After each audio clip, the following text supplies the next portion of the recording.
Let us understand the first lesson from the prose, The Best Advice I Ever Had. This lesson has been written by Mrs. Vijayalakshmi Pandit. She is one of the sisters of our first Prime Minister, Pandit Jawaharlal Nehru. Let's read the first paragraph. The best advice I ever had came from one of the greatest souls the world has ever known, Mahatma Gandhi, on a sunny afternoon a decade ago. So, by this we can understand that the advisor here is Mahatma Gandhi, the father of our nation. In the second paragraph, the writer shares a very sad incident which took place in her life. It was of her husband's death, and not only that, she also felt that after her husband's death, she did not get the respect which she truly deserved. She had no son and two daughters, so she did not get any share in the property. Because of this, she disliked her family members who supported this antiquated law. During that time, women were not considered equal to men. Women were only recognized through their relationship to men. Mrs. Vijayalakshmi Pandit was very unhappy because of this. She went to meet Gandhiji and she was about to leave for America to take part in a conference. When she met Gandhiji, Gandhiji asked her, "Is everything fine between you and your family members?" He asked her, "Have you made your peace with your relatives?" I was amazed that he would side against me. "I haven't quarreled with anyone," I replied, "but I refuse to have anything to do with those who take advantage of an outworn law to create a difficult and humiliating situation for me."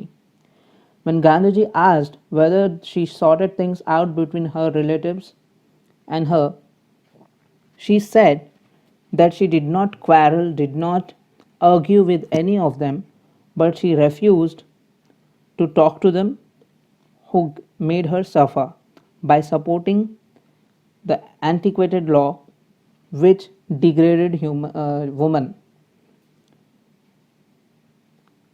Gandhiji then said, "You will go and say goodbye because courtesy and decency demand this. In India, we still attach importance to these things." "No," I declared, "not even to please you will I go to those who wish to harm me. No one can harm you except yourself." He said, still smiling, "I see enough bitterness in your heart to cause you injury unless you check it." Gandhiji suggested her to go and talk to her relatives before she leave for America, but she flatly refused and said, "The ones who harmed me or wished to harm me, I will not talk to them." Gandhiji said, smiling, that you have enough bitterness in your heart. That means she disliked her relatives. There was hatred in her heart, and this hatred would not harm them but harm Vijayalakshmi Pandit instead. Vijayalakshmi Pandit remained silent for some time, and then Gandhiji continued, "You are going to a new country because you are unhappy and want to escape. Can you escape from yourself? Will you find happiness outside when there is bitterness in your heart? Think it over. Be a little humble. You have lost a loved one. That is sorrow enough. Must you inflict further injury on yourself because you lack courage to cleanse your heart?" Gandhiji told her that she was unhappy and she was going to another country because of it. But can she escape from herself? Wherever she goes, the hatred in her heart would follow her. Once if she forgives them, forgives the relatives, once if she speaks to them, the bitterness and the hatred in her heart would got cleaned. His words would not leave me, they gave me no peace. After some days of severe struggle with myself, I finally telephoned my brother in law. "I would like to see you and family," I said before leaving. So after a few days, she thought about the advice given by Gandhiji. And finally, she decided to call her brother in law and she said, I wish to see you and the family before I leave. I hadn't been with them 5 minutes before I sensed that my visit had brought a feeling of relief to everyone. I told them of my plans and asked for their good wishes before starting on this stage of my life.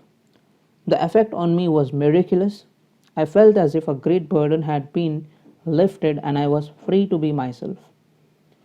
Upon meeting her family members, the family members and Mrs. Vijayalakshmi Pandit both felt very happy and both were relieved. It was like a burden for her when she used to dislike the family members, but upon meeting them, after meeting them, it was like a great burden had been lifted, and Mrs. Vijayalakshmi Pandit was free from the hatred. She was relieved. This was the beginning of the change. 1.5 years later, Mrs. Vijayalakshmi Pandit was in New York and she was the leader of Indian delegation to the United Nations.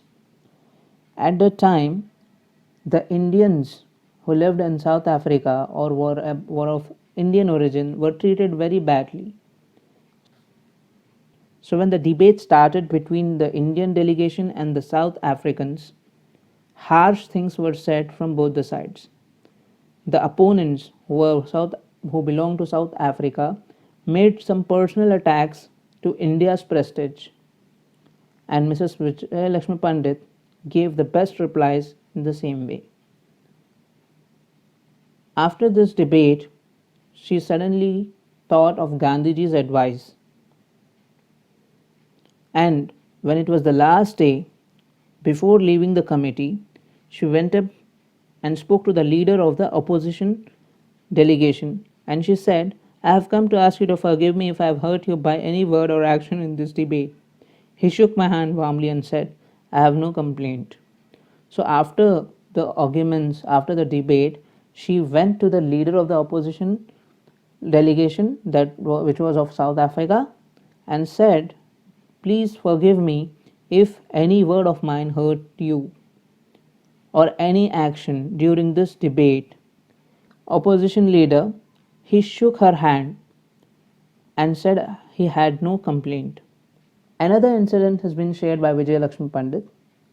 She invited the Prime Minister of Great Britain and Lady Eden, as she was the High Commissioner for India in the United Kingdom, and she planned everything. And when those guests arrived, the drinks had been passed twice, that is, drinks which cold drinks we can say, and she signaled the maid to announce the dinner, but still dinner was not served. So she went downstairs to check in the kitchen where her cook was in a drunken state. She was very angry because of this, but she controlled her anger, as her anger would only hurt herself. She controlled her anger and asked or said, let's get something on the table. Everyone pitched in. The food served wasn't quite what the menu described, but when I told my guests what had happened, there was a chorus of surprise. If this is what your cook gives you when he's drunk, what must he provide sober? So when the dinner was served, which was not in a good state, one of the guests said, if this is what your cook gives you when he's drunk, what must he provide when sober? The relief in my laughter must have sounded a little hysterical. My perspective restored, I realized that a dinner party, however important, is not a pivot of existence. To retain sense of proportion is as important as being able to keep one's heart free from hatred. For all of us, no matter what our work, the advice Gandhiji gave me is meaningful. No one can harm you but yourself.